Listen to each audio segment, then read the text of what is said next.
Good afternoon. আমার নাম সৌরভ চ্যাটার্জি। আমি MR college of pharmaceutical science and রিসার্চের অ্যাসিস্ট্যান্ট প্রফেসর। আজকে আমি যে বিষয়টি নিয়ে কথা বলবো সেটি দুটি খুব গুরুত্বপূর্ণ টপিক। সেটি হলো একটি স্টুডেন্ট ক্রেডিট কার্ড, আরেকটি হলো স্কলারশিপ।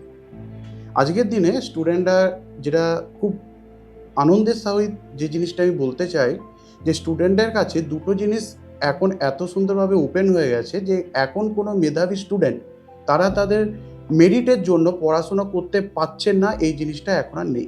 যে স্টুডেন্ট ক্রেডিট কার্ডটি হওয়ার জন্য মেধাবী ছাত্ররা তাদের মেধার উপর ডিপেন্ড করে তারা তাদের স্টুডেন্ট ক্রেডিট কার্ডটি পেয়ে যাচ্ছে, এবং এক্ষেত্রে তাদের ম্যাক্সিমাম 10 লাখ অবধি তাদের লোন স্যাংশন করছে, এবং তাদের মিনিমাম একটা রেট অফ ইন্টারেস্ট যেটা 4%, সেই ইন্টারেস্টই তারা কিন্তু গ্র্যাব করতে পারছে তাদের অপরচুনিটি। এরপর যেটা আসি সেটা হচ্ছে আমাদের স্টুডেন্ট ক্রেডিট কার্ডের পর মেন হচ্ছে স্কলারশিপ। এই স্কলারশিপ ডিপার্টমেন্টে আমাদের গভর্নমেন্ট এবং প্রাইভেট দুভাবেই আমাদের এখান থেকে স্কলারশিপ দেওয়া হয়।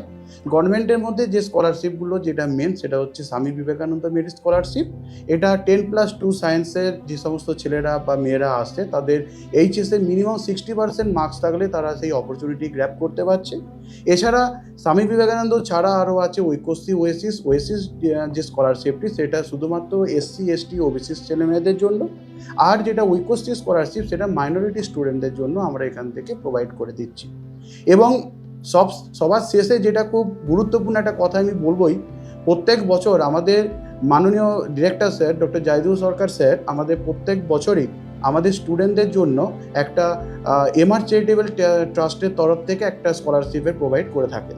আগের বছর যে সমস্ত স্টুডেন্টরা ছিলেন তারাও 70 থেকে 75%-এর মধ্যে যাদের মার্কস ছিল তারা তাদের একটা স্কলারশিপ পেয়েছিল।